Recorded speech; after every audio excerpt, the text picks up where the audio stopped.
Você já se perguntou sobre os anjos citados nas Escrituras? Hoje vamos falar sobre os anjos caídos. Vocês sabem o que Deus fez com os anjos caídos? Nesse vídeo vamos falar mais profundamente sobre os anjos Miguel e Gabriel. Também vamos falar sobre Lúcifer que se tornou Satanás. A primeira pergunta que surge é: e quem são os anjos? Segundo a Bíblia, os anjos são seres incorpóreos, espirituais, perfeitos, criados por Deus no início dos tempos com o objetivo de torná-los seus servos e mensageiros. O anjo mais poderoso e que tem mais autoridade é Miguel, o arcanjo. Os serafins são anjos que têm muitas responsabilidades. Eles ficam próximo ao trono de Deus. Os querubins são outra categoria de anjos que têm muitas responsabilidades e tarefas especiais. Por exemplo, querubins protegeram a entrada do jardim do Éden depois que Adão e Eva foram expulsos. No Antigo Testamento, podemos observar que os anjos são mencionados em 108 ocasiões. Eles desempenham um papel ativo na vida dos patriarcas, como Abraão e Jacó, como evidenciado no livro de Gênesis. Além disso, no livro de Êxodo, Moisés também teve encontros com anjos durante o período de peregrinação no deserto. Por exemplo, em Êxodo 14, versículo 19, lemos: "Então o anjo de Deus que ia adiante do exército de Israel se retirou e foi atrás deles. Também a coluna de nuvem que estava diante deles se moveu e se posicionou atrás deles." No total, a palavra o anjos ou o anjo aparece 32 vezes no livro da lei, nos escritos de Moisés.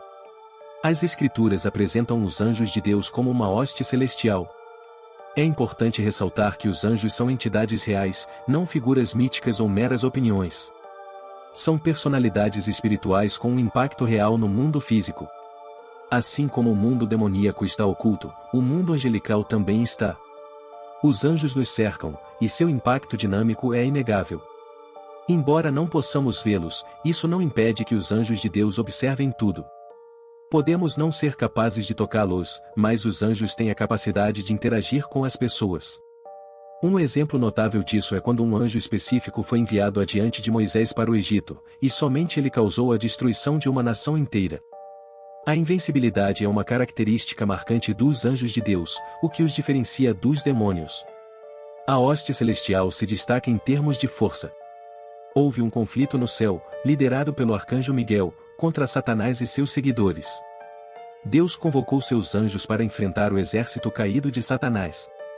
No entanto, Satanás não conseguiu prevalecer, e não havia mais lugar ou espaço para ele no céu.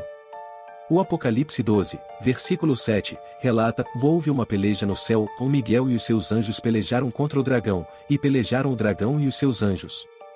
Como resultado, eles não prevaleceram, e o lugar deles no céu foi expulso." O grande dragão, a antiga serpente, conhecido como o Diabo e Satanás, o enganador de todo o mundo, foi lançado à terra, junto com seus seguidores. Em qualquer conflito, os anjos sempre alcançam sucesso em eliminar completamente a oposição.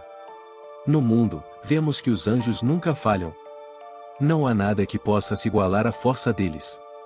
Eles são os guardiões mais benéficos para os redimidos. Além de se destacarem na força física, os anjos também brilham em inteligência. A sabedoria da viúva de Tecoa e também a sabedoria do rei Davi é equiparada à sabedoria dos anjos. Como diz em 2 Samuel 14, versículo 20, "Pois o teu servo Joabe fez isso para mudar a aparência da coisa, mas meu senhor é sábio, conforme a sabedoria de um anjo de Deus, para saber tudo o que há na terra." Quanto aos nomes e posições dos anjos, há diferentes categorias. Nosso Senhor até usou uma terminologia militar em relação aos anjos. Quando Jesus estava prestes a ser preso no jardim do Getsêmani, Pedro pegou uma espada e tentou protegê-lo. Então, Jesus disse em Mateus 26, versículo 53, "Pensas tu que eu não poderia agora orar a meu Pai, e que ele não me daria mais de 12 legiões de anjos?" A palavra legião era uma designação militar romana que se referia a cerca de 6.000 soldados em sentido geral.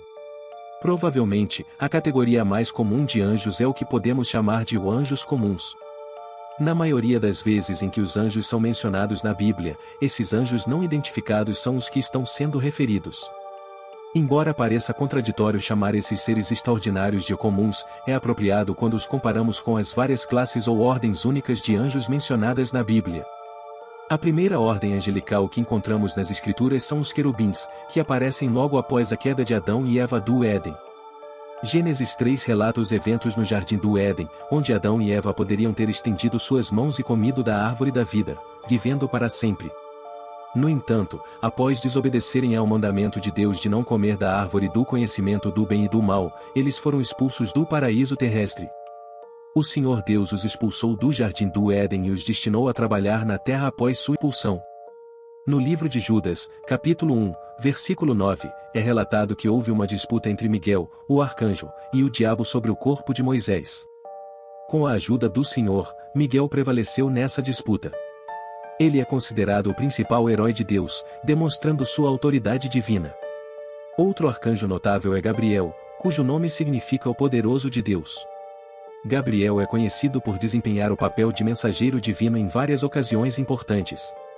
No livro de Daniel, Gabriel aparece para fornecer revelações sobre eventos futuros relacionados ao reino de Deus. Ele aparece a Daniel para explicar o significado de suas visões proféticas. No Novo Testamento, Gabriel é enviado por Deus para anunciar notícias cruciais. Ele aparece a Zacarias para anunciar o nascimento de João Batista e, posteriormente, a Maria em Nazaré para anunciar o nascimento de Jesus. Gabriel desempenha um papel crucial na comunicação das mensagens de Deus sobre o reino e o Messias vindouro. Em relação a Lúcifer, descobrimos em Isaías 14, versículo 12, que esse era o nome original do anjo que eventualmente se tornou conhecido como Satanás.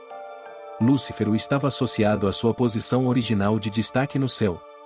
No entanto, devido ao seu orgulho e desejo de se exaltar acima de Deus, ele foi lançado à terra. Atualmente, ele é descrito como o príncipe deste mundo e é conhecido por vários nomes, incluindo o diabo e o Satanás.